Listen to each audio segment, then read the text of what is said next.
Dr. Francisco, just before the break, Clive made the point that you're trusting the medium rather than the person. When it comes to the United States, I don't trust the person or the medium. I'd be happy if I never bought another American thing or saw another American dollar because I don't like bullies. Isn't this partly the end of the era of the bully? I think multipolarity is here. I think that's the key, and the dollar is dying. There is no question about it. Let me give you some figures that are quite important. The GDP of the United States is 24 trillion.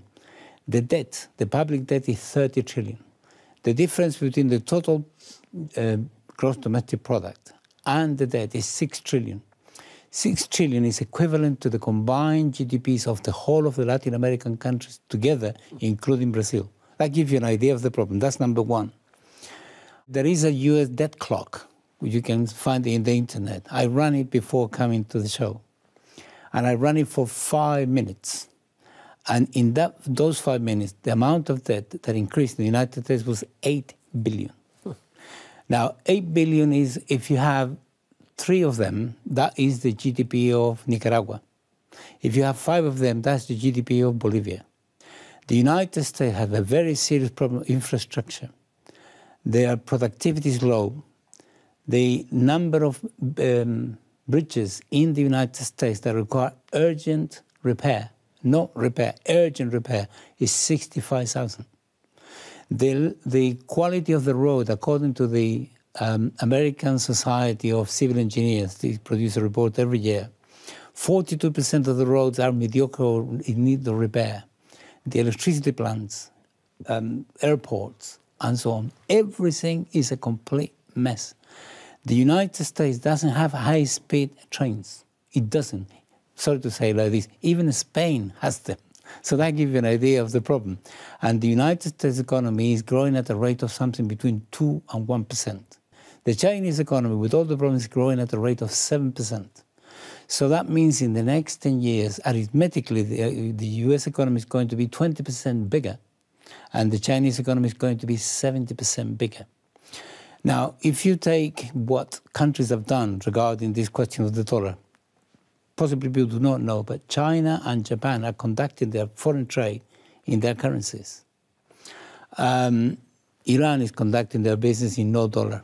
Russia and China, Iraq, and many other countries. But the recent decision by the Saudi Arabia to actually conduct the selling of their oil to China in yuan. Now, China buys 25% of the total output of Saudi Arabia. This is 30 billion. The United States purchases only 7%. So if you keep going down, you can see that there is already a multipolarity of initiatives. What we don't have is the international architecture, financially speaking, so that there is a system which is coherent, is international, it works, it has legal security that gives you legal confidence that if you enter into a transaction in that system, you know, whatever it is going to be respected. That has to happen, but it's beginning to take place already. So the United States is in a real trouble, and it doesn't have any possibility. I just looked at the budget that Joe Biden presented to Congress for 2023. It's a very long document. It has three key components. Number one, domestic security. It's going to give to the police, domestically, huge amount of resources. The organization Black Lives Matter said, this is not what we want. You know what happened when they have resources. And basically, Biden is trying to get votes from the right by doing this. That's number one. Number two is international security. He increased the budget, the military budget, to $773 billion, which is 30 billion more than in the previous administration. And surprisingly, he's going to apply a tax of 20% on the fortunes of 100 million upwards, which is going to produce 360 billion, and is going to reduce the budget deficit and the deficit of the United States by 1 trillion in 10 years. So it's totally useless. And in order for this budget to be passed, he needs to win it in the House, in Congress. He's got a majority. Control over which he may well lose in November.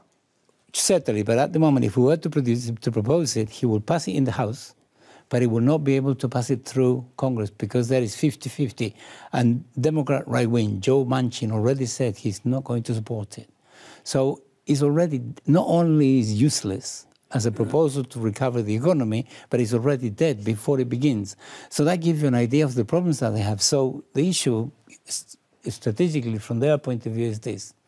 Do they continue waging war against everybody else? And who else is there to wage war? Their calculation, it seems to me, was if we are able to bully Russia and make them accept our way, and then later on we'll continue with that until, we produce something equivalent to regime change, isolating China thereby, and therefore the next move is to attack China. And this one hasn't worked. The next one is certainly not going to work. So the United States is desperate because it's facing a very serious challenge. Number one, energy and resources from Russia to Europe, which really needs them, and the Belt and Road Initiative by China, which is, at the moment, is in the region of $5 trillion. So therefore, facing with this huge, very attractive embrace from these two nations, have huge resources, one, natural resources, the other one, technology, markets, money, and credit, and investment, infrastructure, is very difficult to say no. So the only possibility for them is war, war, war.